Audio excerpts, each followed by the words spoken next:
जय जय जय प्रभुपाद, जय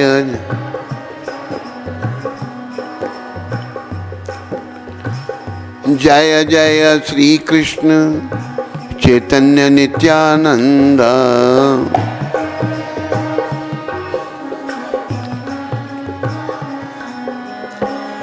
जय द्वैता चंद्र जय गौर भक्त वृंद,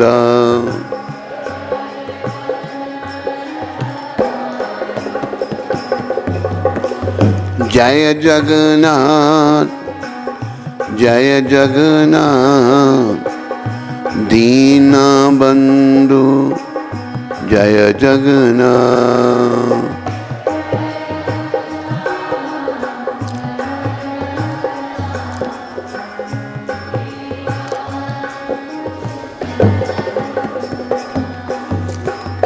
जय बलदेव जय बलदेव दया के सागर जय बलदेव।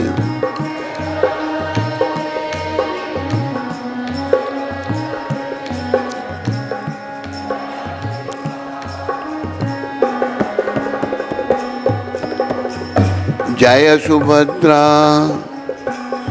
जय सुभद्रा करुणामयी जय सुभद्रा, जय सुभद्रा करुणामयी, जय सुदर्शन जय सुदर्शन भक्तों के रक्षक जय सुदर्शन।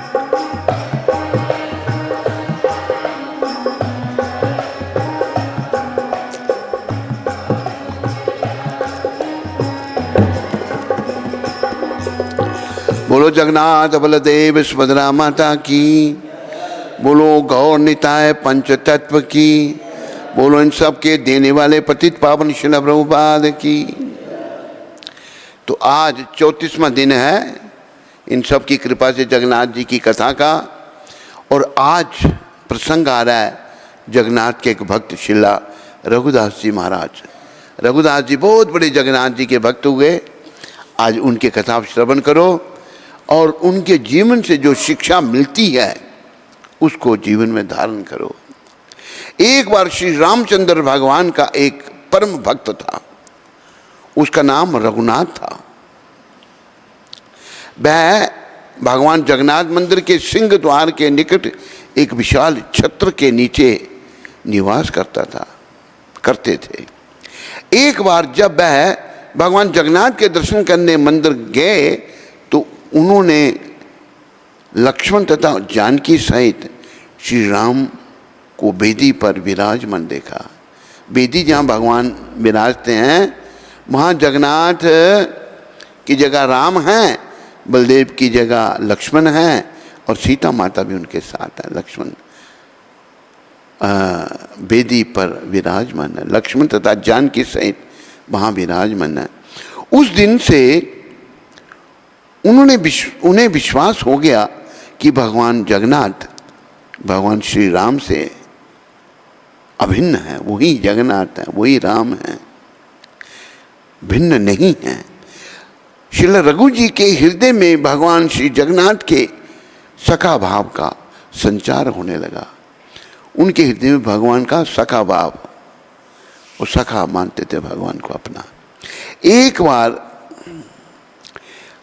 श्रीला रघु जी ने एक अति सुंदर पुष्पमाला बनाई तथा उसे भगवान जगन्नाथ को अर्पित करने हेतु पुजारी को सौंप दिया। माला हमने पुजारी को दिया, पुजारी पहना सकता हमको, किंतु पुजारी उस माला को भगवान जगन्नाथ जी पर नहीं चढ़ाना चाहते थे, क्योंकि श्रील रघु जी ने उसका निर्माण केले के वृक्ष की छाल से निर्मित धागे का प्रयोग किया था। केले में भी वो धागा निकलता है केले की छाल से, उसका प्रयोग था। उस काल में इस प्रकार के वस्तुएं जगन्नाथ मंदिर में नहीं चढ़ाई जाती थी। अपनी माला भगवान जगन्नाथ जी को न पहनाए जाने पर श्री रघु बहुत दुखी हुए। वो बेचारे दुखी हो गए, मेरी माला मैंने भाव से, वह अपमान अनुभव करते हुए मंदिर छोड़कर चले गए। संध्या समय पुजारी संध्या आरती कर रहे थे। भगवान के शयन से पूर्व पुजारी ने उन्हें बड़ा श्रृंगार भेष नामक विशेष वस्त्र पहनाए। वस्त्र पहनाने के उपरांत पुजारी उनके शरीर को सुंदर पुष्पों से सजाना प्रारंभ कर दिया, किंतु उस समय वह आश्चर्य में डूब गए जब लाख प्रयास के पश्चात भी श्री हरि के शरीर पर एक भी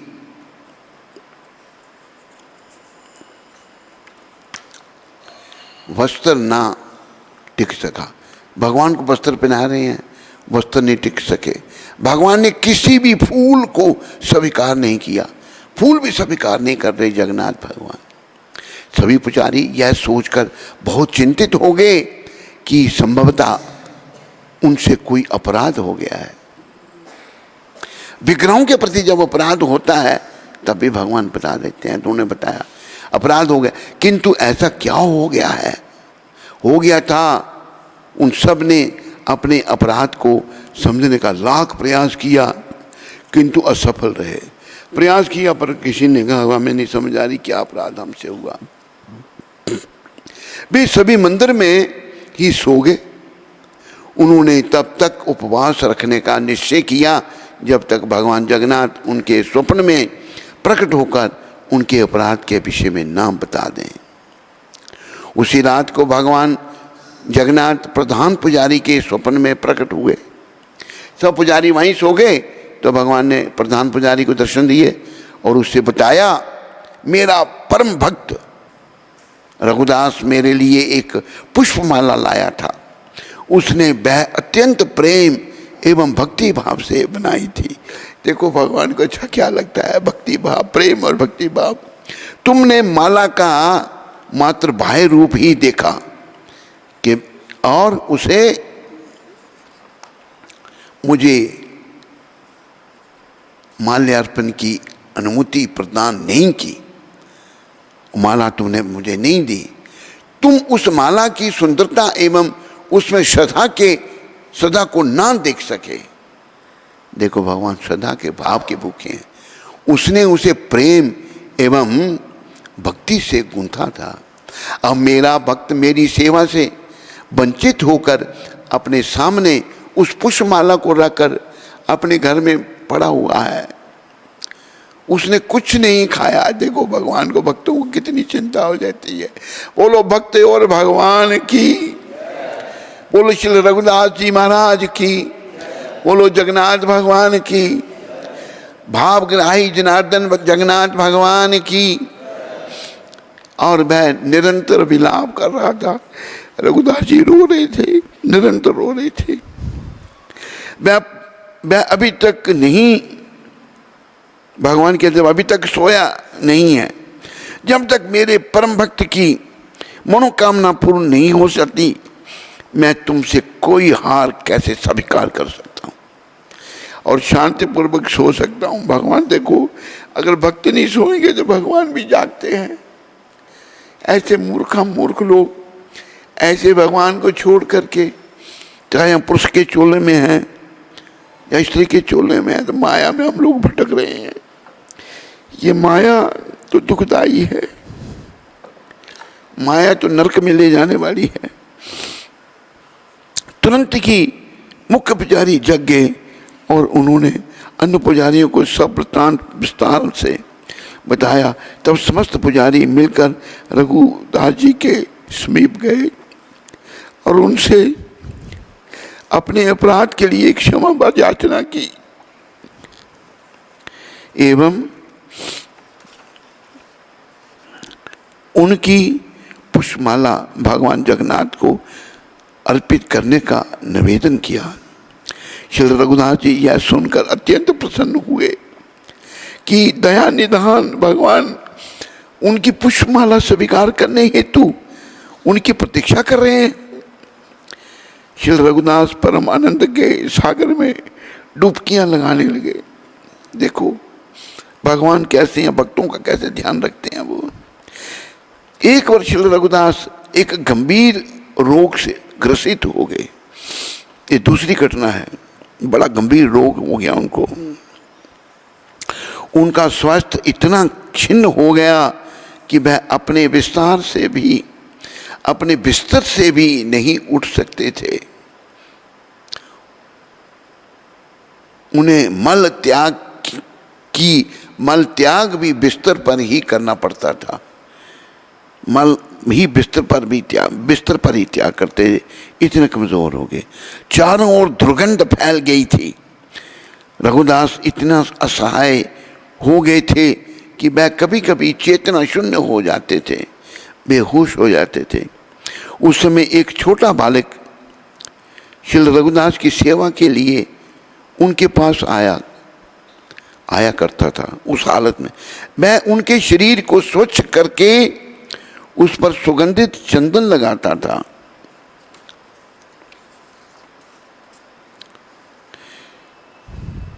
कमरे को शुद्ध करने तथा सुवासित करने हेतु चारों ओर इत्र छिड़कता और सुगंधित धूप दीप जलाता।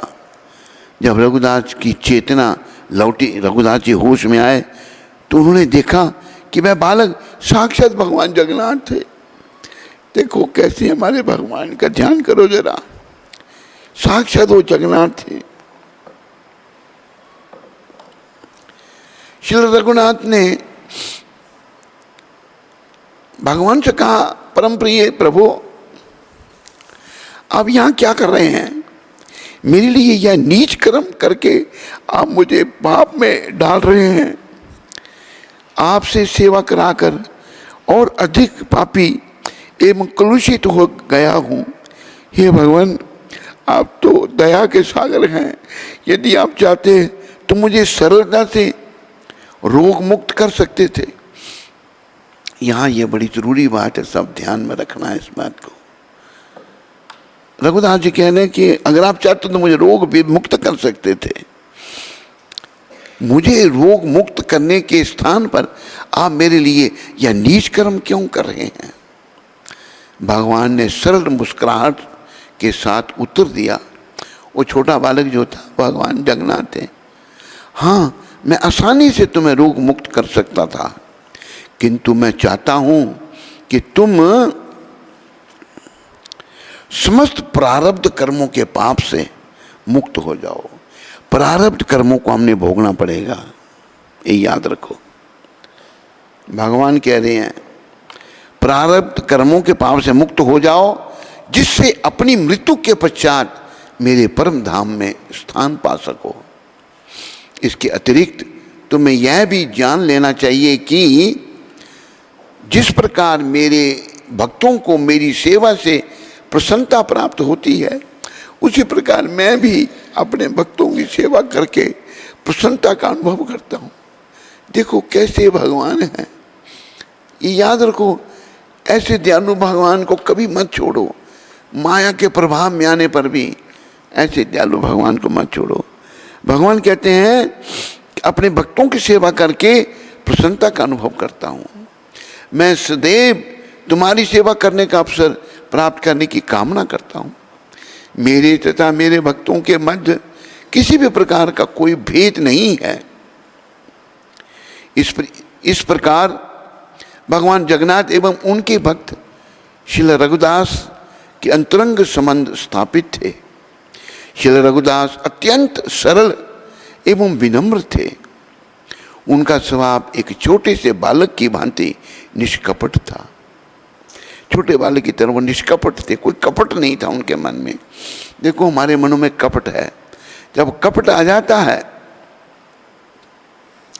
तो भगवान से हम दूर चले जाते हैं। भगवान कपटी व्यक्ति को नहीं मिलते, चाहे मैं हूँ, आप हैं, ये हैं, वो है, कोई भी है। तो भक्ति करने से, साधना करने से धीरे धीरे हमारा निष्कपट स्वभाव जाएगा। भगवान जगन्नाथ के साथ उनका संबंध मित्रवत था, मित्र का संबंध था। कभी कभी भगवान जगन्नाथ एक छोटे से बालक का स्वरूप धारण करके उनके पास आते थे और वे दोनों साथ साथ क्रीड़ा करते थे, खेलते थे दोनों। इस सत्य का ज्ञान जन साधारण को भी हो गया था कि भगवान जगन्नाथ रघुदास के पास आकर विभिन्न लीलाएं करते हैं।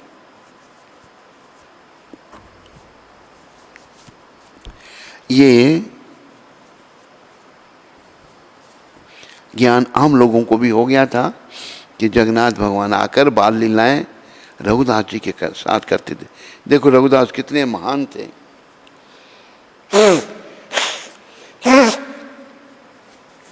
ये इसी कलयुग की बात है, सतयुग की बात नहीं है कि ऐसे महान भक्त पृथ्वी पर हुए। तो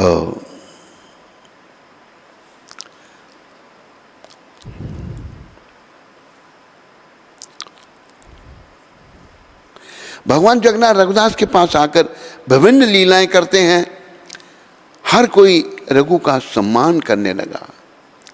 वह सुप्रसिद्ध हो गए, सब उनका सम्मान करने। भाई ये बड़े जगन्नाथ जी के भक्त हैं, भगवान वो तो पूजने योग्य थे, जैसे हमारे गुरु महाराज पूजने योग्य हैं। और भगवान के परम मित्र के रूप में जाने लगे वो सब लोग उनको जानने लगे। भाई ये बड़े भक्त हैं, मित्र हैं भगवान के। एक बार भगवान जगन्नाथ रघुदास के पास आए और राजा के उपवन से कटहल चुराने के लिए उनसे अपने साथ चलने को कहा। जब कथा जगन्नाथ जी की शुरू हुई तो कुंती माता इस कथा को सुनना चाहती थी कि तो कटहल की कथा सुनाओगे ना, आज आई वो माता कथा। भगवान ने कहा रघुदास जी को कि चलो राजा के बाग से कटहल चुराएंगे हम। रघुदास बोले, आप कटहल क्यों चुराना चाहते हैं? यदि आपकी कटहल खाने की इच्छा है तो मुझे बताइए, मैं आपके लिए स्वादिष्ट कटहल लेकर आऊँगा। अरे भगवान क्या कह रहे हैं, जरा ध्यान देना जगन्नाथ जी। भगवान जगन्नाथ ने उत्तर दिया, इस प्रकार तो मैं अपने भक्तों के द्वारा हर वस्तु पा सकता हूँ, जो मैं चाहता हूँ।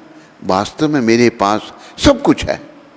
भगवान के पास किसी, लेकिन भक्तों के माध्यम से भगवान को अच्छा लगता है। यशोदा माता मुझे ढेर सा मक्खन खिलाती थी एवं मुझे प्रसन्न चित्त रखती थी, फिर भी मैं माखन चुराने अन्य गोपिकाओं के घरों में जाता था। चुराई हुई वस्तु के भक्षण में असीम आनंद की प्राप्ति होती है। ये भगवान कह रहे हैं, जो बच्ची चुराई जाए वो उसमें आनंद है। आज मैं तुम्हें चोरी करने के पश्चात प्राप्त होने वाली आनंद का अनुभव कराना चाहता हूँ, कृपया मेरे साथ चलो। असहाय रघुदास ने भगवान के प्रस्ताव को स्वीकार कर लिया और वह उनके साथ चल दिए। उन दोनों ने राजा के उपवन में प्रवेश किया। भगवान जगन्नाथ ने श्री रघुदास से कहा, तुम वृक्ष पर चढ़ जाओ, मैं जमीन पर खड़ा रहूंगा। तुम सबसे अच्छा और बड़ा कटहल तोड़कर नीचे फेंकना, मैं यहाँ खड़ा रहूंगा और उसे लपक लूंगा, मतलब कैच कर लूंगा, लपक लूंगा। तब हम दोनों भाग चलेंगे। श्री रघुदास जी ने ठीक वैसा ही किया जैसा कि भगवान जगन्नाथ ने उनसे करने को कहा था। वह कटहल के वृक्ष के पर चढ़ गए एवं सर्वश्रेष्ठ कटहल चुनकर उन्होंने उसे तोड़ लिया। जगन्नाथ, उसने पुकारा, आप तैयार हो? जगन्नाथ जी ने उत्तर दिया, हाँ मैं तैयार हूं, उसे फेंको। यह सोचते ही हुए कि जगन्नाथ उसे लपक लेंगे, अपने कटहल नीचे फेंक दिया। रघुदास जी ने ऊपर से कटहल फेंक दिया, किंतु जगन्नाथ वहाँ कहाँ थे? मैं तो वहाँ से भाग गई थी, जगन्नाथ जी भागे वहाँ से। कटहल को लपकने वाला वहाँ कोई ना था। कटहल भूमि से टकराया और एक तीव्र ध्वनि करता हुआ फूट गया, फट गया कटहल। जब राजा उद्यान के माली ने आवाज़ सुनी, अब कटहल जब फटा तो माली ने जब आवाज़ सुनी तो वह समझ गया कि कोई कटहल चुराने बगीचे में घुस आया है। वह तुरंत ही उस स्थान की ओर दौड़ पड़ा। वहाँ पहुंचकर उसने एक फटा हुआ बड़ा कटहल भूमि पर पड़ा देखा, किंतु उसे वहाँ कोई मनुष्य दिखाई नहीं दिया। जब उसने ऊपर की ओर देखा तो उस पेड़ पर बैठा हुआ रघुदास दिखाई दिया। उद्यान का रक्षक तुरंत ही दौड़कर राजा के पास गया और उसे बताया कि रघुदास बगीचे में कटहल के फल चुरा रहा था। उसने राजा को बताया कि वह अभी तक वृक्ष की चोटी पर बैठा हुआ है। राजा को विश्वास नहीं हुआ कि रघुदास जी कटहल चुराने उसके बगीचे में घुसे होंगे। अतः राजा तुरंत ही अपने मंत्रियों को साथ लेकर उद्यान रक्षक के बताए हुए स्थान पर पहुंचा। रघुदास को वृक्ष पर बैठा तथा भूमि पर पड़ा हुआ कटहल के फल को देखकर राजा आश्चर्यचकित रह गया। राजा के आग्रह पर श्री रघुदास जी वृक्ष से नीचे उतर आए। राजा ने रघुदास जी से कहा, यदि आपको कटहल खाने की इच्छा थी तो आपने मध्य रात्रि काल में इस प्रकार उद्यान में आने का कष्ट क्यों किया? क्योंकि वो सब जानते थे ये तो भगवान के सखा है, ऐसा कष्ट क्यों किया? आप मुझे आज्ञा करते। राजा कह रहा है मैं श्रेष्ठ फल चुनकर स्वयं आपके पास भिजवा देता। श्री रघुदास ने स्वयं को भगवान जगन्नाथ द्वारा धोखा दिए जाने का समस्त वृत्तांत कह सुनाया। सभी ने भगवान जगन्नाथ की लीला का वर्णन सुनकर आनंद उठाया और समस्त जन हंस कर लोटपोट हो गए। सब हंस रहे हैं।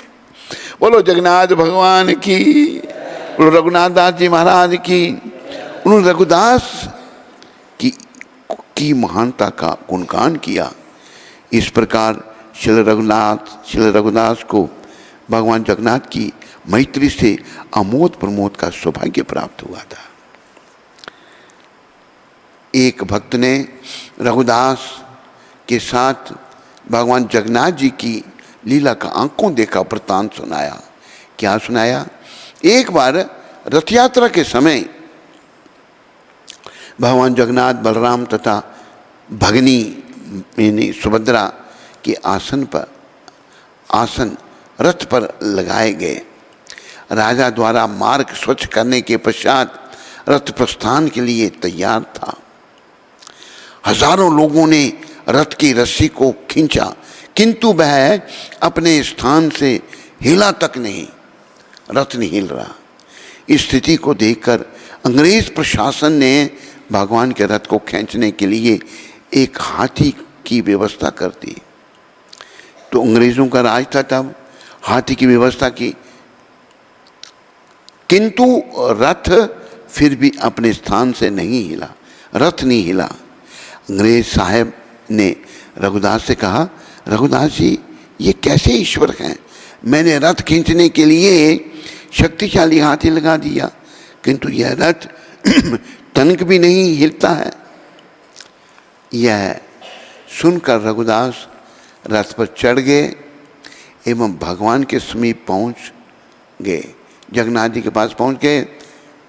उन्होंने भगवान जगन्नाथ के कान में जैसे ही कुछ कहा, कान में जाकर कुछ फुसफुस किया, रथ तुरंत ही चल पड़ा। हाँ, बोलो रघुदास जी महाराज की।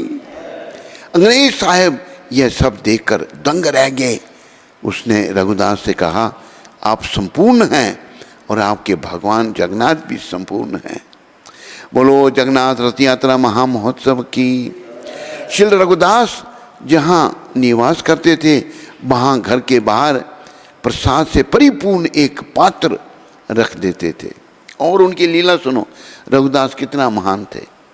एक बड़ा पात्र रख देते थे जैसे जिसे कोई भी प्राप्त कर सकता था। वह पक्षियों एवं जंतुओं द्वारा जूठन रूप में उस पात्र में छोड़े गए प्रसाद को ही ग्रहण करते थे। पहले वो प्रसाद पक्षी हैं, जानवर हैं, वो प्रसाद खा लेते थे, और जो बच जाता था रघुदास जी उसे खाते थे। यह उनका परम पवित्र परम विचित्र स्वभाव था, इसलिए वह भगवान जगन्नाथ को अत्यंत प्रिय थे। प्रसाद की महिमा सुनो। यहाँ पर जो प्रसाद को ऐसे फेंकते हैं बच्चे, ये सब ध्यान रखो प्रबंधक लोग, सब लोग, कि बच्चे केवल प्रसाद फेंक देते हैं, इनको अक्ल नहीं है, ये अपराध है। पेट तो भर जाता है, आंखें नहीं भरती इनकी, ले लेंगे। देने वाले भी ध्यान रखो कि प्रसाद उतना दें जितना बच्चा खाते हैं। ऐसे फेंकना अपराध हो जाता है, देने वाला भी अपराधी और फेंकने वाला बच्चा भी अपराधी। तो अपराधों से बचने के लिए ध्यान रखें जरा, इसमें प्रबंधक और कार्यकर्ता, उप प्रबंधक और सभी लोग, कि बच्चे जूठा ना फेंकें, कोई भी जूठ ना छोड़े अपनी पत्तल पर, ये अपराध है। और रघुदास जी कितने महान थे, जो पशु पक्षी प्रसाद खा लेते, उनकी जो जूठ बच जाती उसे खाते थे, इसलिए वो जगन्नाथ जी के बहुत प्रिय थे। बोलो श्री रघुदास जी महाराज की, बोलो जगन्नाथ भगवान की, बोलो बलदेव भगवान की, बोलो सुभद्रा माता की, बोलो समस्त भक्त वृंद की।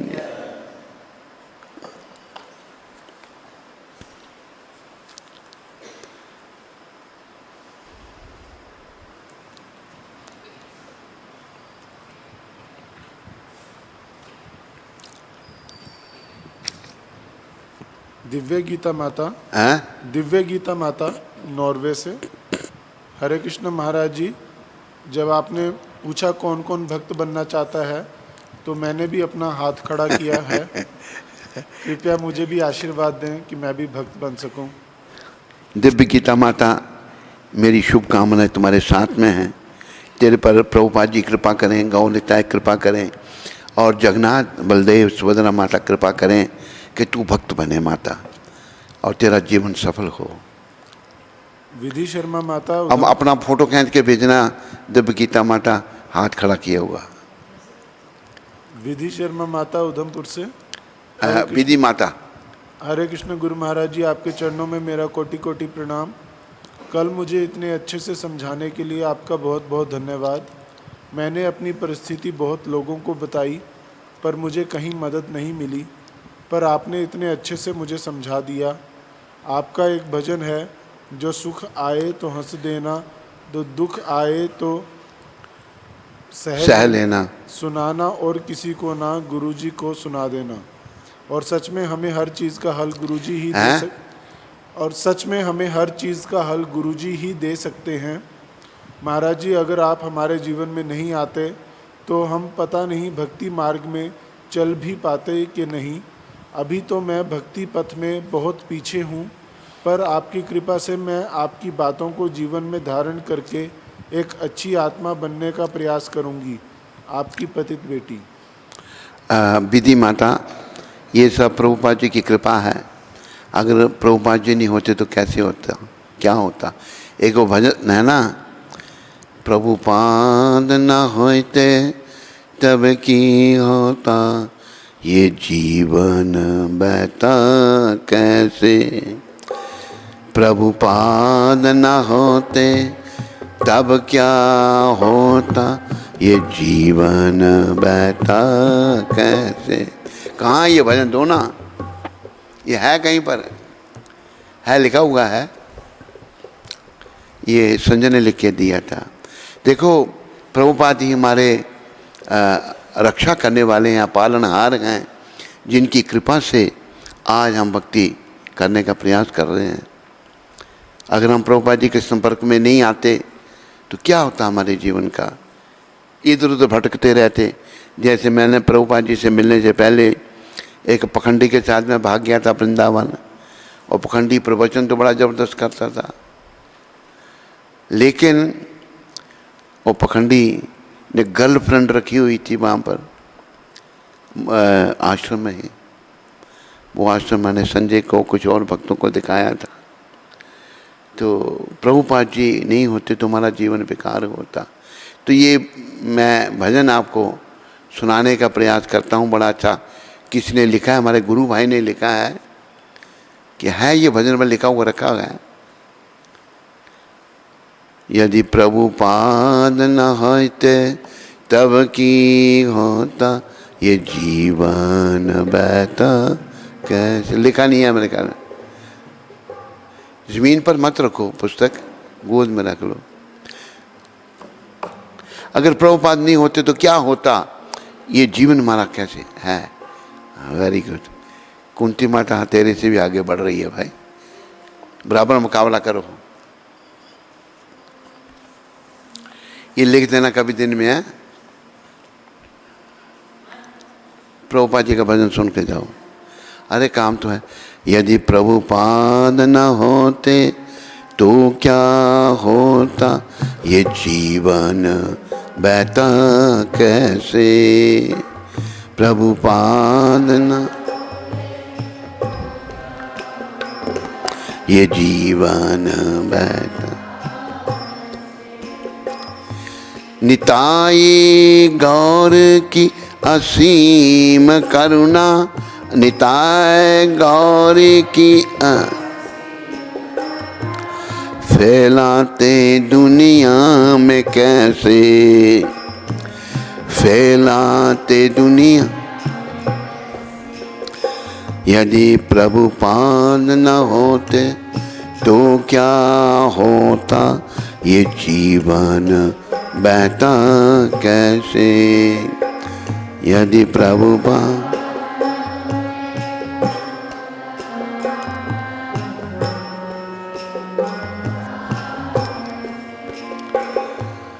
दुनिया में पापी दुराचारी शून्यवादी मायावादी, दुनिया में पापी दूरा शून्यवादी मायावादी, उन सब का उद्धार करता कौन, उन सब का उद्धार करता कौन है ऐसा दयानिधि, कौन है ऐसा दयानिधि। यदि प्रभुपाद नाते तब की आता जीवन बहता कैसे। यदि प्रभुपाद न होते तो क्या ये जीवन बहता।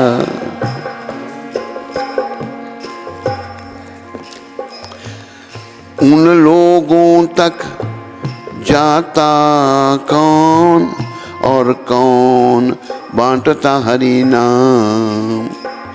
उन लोगों तक जाता कौन और कौन बांटता हरि नाम। सम्य जीवन जिया जाए कैसे, सम्य जीवन जिया जाए कैसे। कौन देता ये ज्ञान, कौन देता ये ज्ञान। यदि प्रभुपाद न आते तब की आता जीवन बहता कैसे। आते तब क्या ये जीवन। रथ यात्रा जैसे महाउत्सव करने, रथ यात्रा जैसे महाउत्सव हमको सिखाता कौन।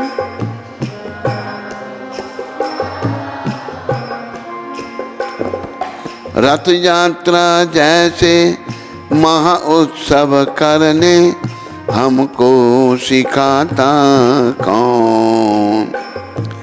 रथ यात्रा हमको,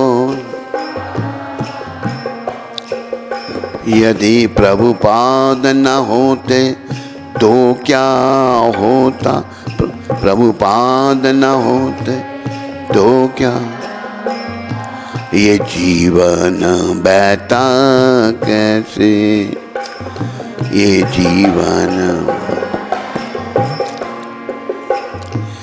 भगवत गीता भागवतम चैतन्य, भगवत भागवतम चैतन्य चरित में है अमृत कृष्ण नाम, में है अमृत कृष्ण नाम।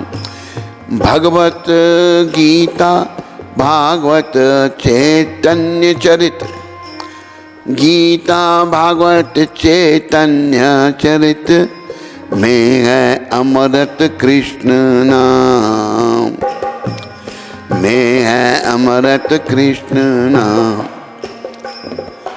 कौन है आखिर जिसने किया समझाना इसको आसान। कौन है आखिर जिसने किया समझाना इसको आसान। इतने कष्ट सहकर भी था दिल उधार, इतने कष्ट सहकर था दिल भी उधार। जो बांटता सभी में हरि नाम, जो बांटता सभी में हरि नाम। कौन देता पूरी वृंदावन मायापुर जैसे धाम। कौन देता पूरी वृंदावन मायापुर जैसे धाम, मायापुर जैसे धाम, मायापुर जैसे।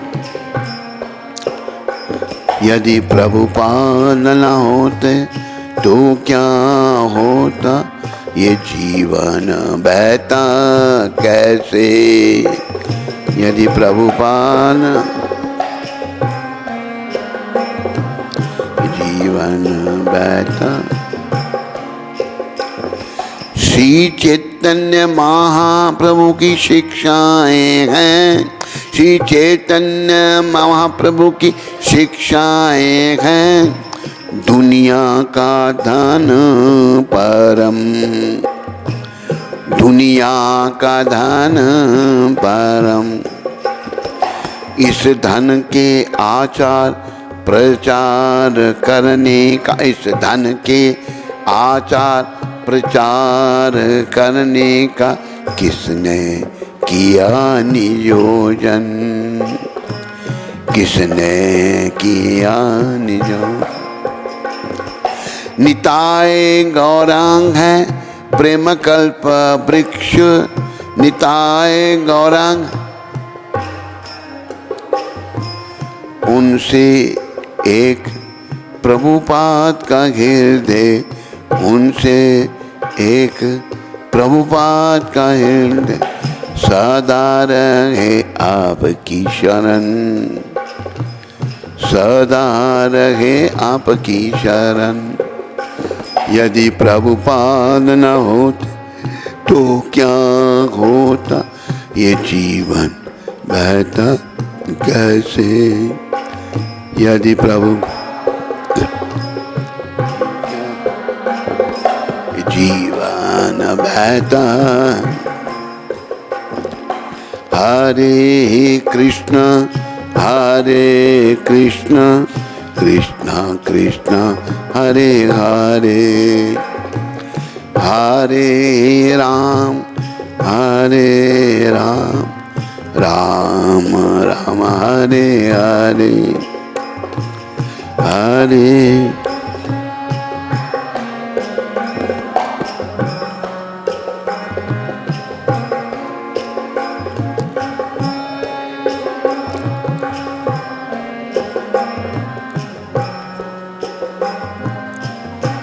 मिलकर के अच्छी तरह से लिखना है इसको, पुस्तक में है शब्द, ठीक तरह से पुस्तक में लिख देना। ये भजन अच्छा लगा हमको, प्रभुपाद जी की लीलाओं का वर्णन है। बोलो पतित पावन श्रील प्रभुपाद की। तो विधि ना, विधि माता, इस प्रभुपाद की कृपा है, हम तो कुछ भी नहीं है। जब प्रभुपाद से ही आ रहा है, उनके चरणों में भरोसा रखो, विश्वास रखो, तुम्हारा बेड़ा पार होगा। तानिया माता अमृतसर से, हरे कृष्ण। कौन सी? तानिया। तानिया। हरे कृष्ण। पहले प्रश्न किया कभी इसने? नहीं। आपके चरणों में कोटि कोटि दंडवत प्रणाम। गुरुदेव, मुझे खुद में कई दिनों से बहुत अहंकार महसूस हो रहा है। बहुत अहंकार महसूस हो रहा है खुद की। अहंकार? हाँ, अहंकार। अहंकार, अच्छा। खुद की प्रशंसा सुनकर बहुत अच्छा लग रहा है और मन विचलित सा रहता है। कृपया इस पतित आत्मा पर कृपा करें, ये मिथ्या अहंकार को दूर करें। मैं अच्छे से भक्ति करना चाहती हूँ। गुरुदेव, भगवान से प्रेम कैसे करें?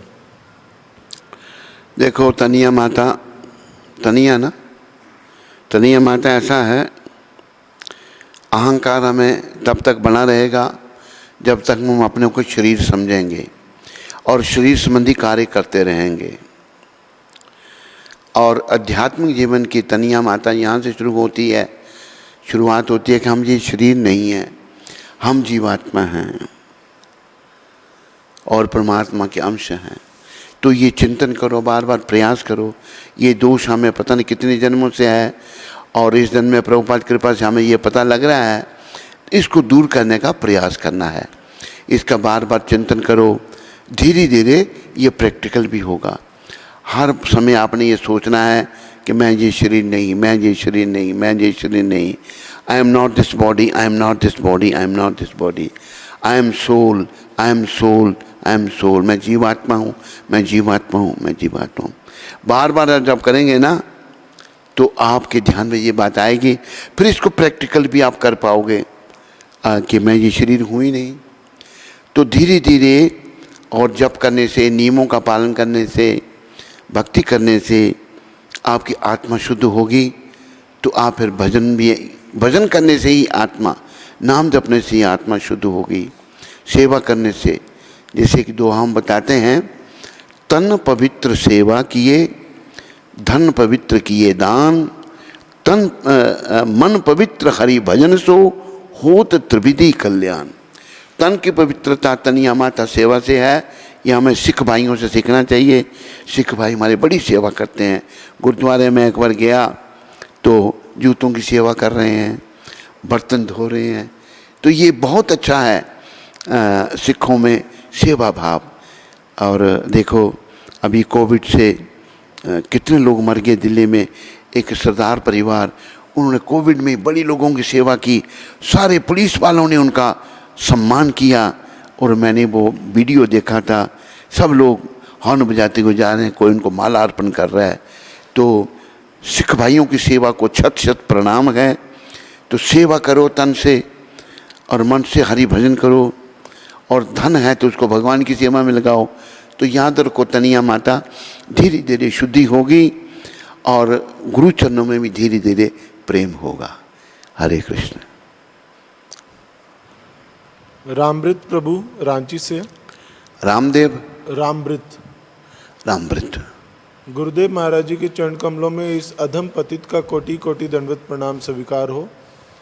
महाराज जी, मेरा प्रश्न है कि जैसे शिला रघुदास जी के द्वारा भगवान को कहना कि मुझे आप निरोग कर सकते हो, फिर भी आप मेरी सेवा क्यों करते हो? भगवान जगन्नाथ जी ने कहा कि जब तक तुम्हारे प्रारब्ध समाप्त ना हो तब तक निरोग करने का क्या लाभ। तो गुरुदेव महाराज जी, हमें कैसे पता चलेगा कि हमारे प्रारब्ध कम हो रहे हैं। अभी जब तुम्हारे में भक्ति वृद्धि होगी तो समझोगे कि भाई तेरे प्रारब्ध कम। अभी इसके बारे में डिटेल में भक्ति साम्र सिंधु में प्रभुपाद जी ने लिखा है। भक्ति साम्र सिंधु तेरे पास जरूर होगी, रामवृत कमांडो का पिता है ना ये। तो भक्ति साम्र सिंधु पढ़ो, शुरुआत में ही उसके बारे में डिटेल है कि कैसे जो है प्रारब्ध कर्म जो हैं उनको भोगना पड़ता है हमको। प्रभुपाद जी ने इसका उसमें अच्छी तरह बताया है। आस्था मेहता माता दिल्ली से, हरे कृष्ण गुरु महाराज जी, आज की बहुत सुंदर कथा आपने सुनाई, बहुत आनंद आया। आशीर्वाद दीजिए कि आपकी कृपा से हम भी जगन्नाथ जी की कृपा प्राप्त करें। आस्था माता, मेरी शुभकामनाएं तुम्हारे साथ में हैं। ये सब प्रभुपाद कृपा से हो रहा है। प्रभुपाद के चरणों में आस्था माता प्रार्थना करो कि वो कृपा करें तुम पर और तुम्हें भक्ति का दान दें। लगे रहो, जैसे हम देखो ना, ऐसा बताया है कि जैसे कामी के हृदय में काम वासनाएं भरी पड़ी हैं और वो सदा स्त्री चिंतन करता है, स्त्री पुरुष का चिंतन करती है, ऐसे ही हमारे हृदय में भी ऐसा हो जाए, हम भी बस भगवान का ही सदा चिंतन करें और कोई हमारे ध्यान में न आए, ध्यान में कुछ और आए ही नहीं। तो धीरे धीरे प्रगति होगी। लग जाओ प्रभुपाद कृपा से।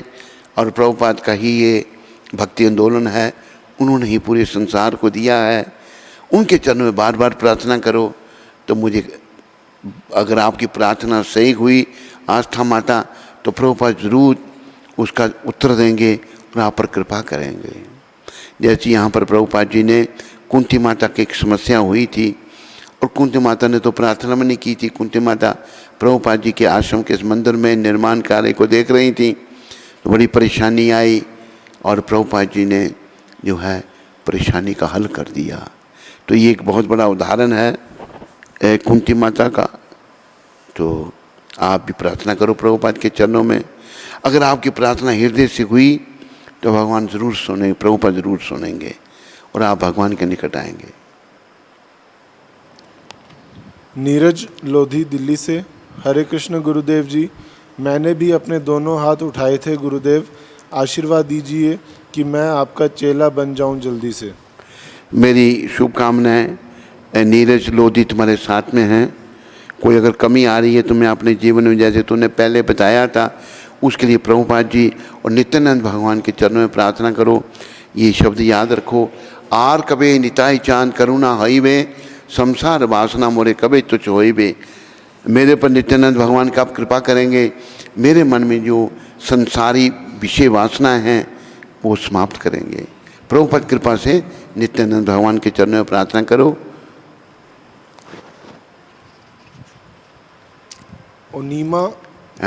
ओनीमा माता, नूरपुर हिमाचल प्रदेश से।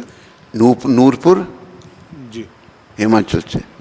हाँ, हरे कृष्ण गुरुदेव जी, मैं आपको अपना गुरु मान चुकी हूँ। मैं अभी आगे जॉब करूँ या भक्ति करूँ, मुझे गाइड करें। मैं अब 30 साल की हूँ और टीचर की जॉब के लिए तैयारी कर रही थी। कितने साल की है? 30 साल। लेकिन भक्ति में जुड़ने के बाद मुझे अब जॉब करने में इंटरेस्ट नहीं है। मेरी एक बेटी भी है, आप मुझे आगे गाइड करें, मैं क्या करूं? क्या नाम माता का? उनीमा, ऊ के साथ। उनीमा माता, तुम्हारा नाम हम ठीक प्रोनाउंस कर रहे होंगे या नहीं? तो उनीमा माता, ऐसा है, वैसे तूने हमसे पूछा, देखो माता, भक्ति ही जीवन है, हमें भक्ति करनी चाहिए।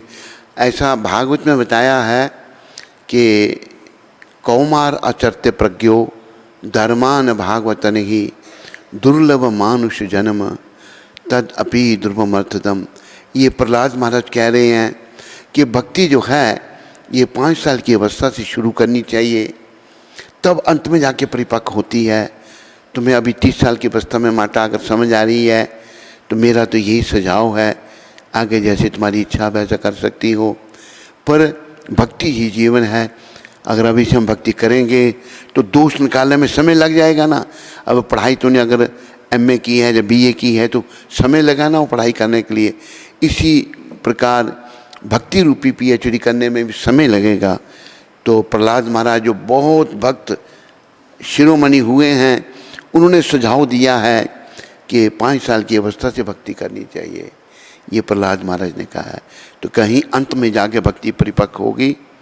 तुम भक्ति करना, भक्ति करो, वही जीवन है माता।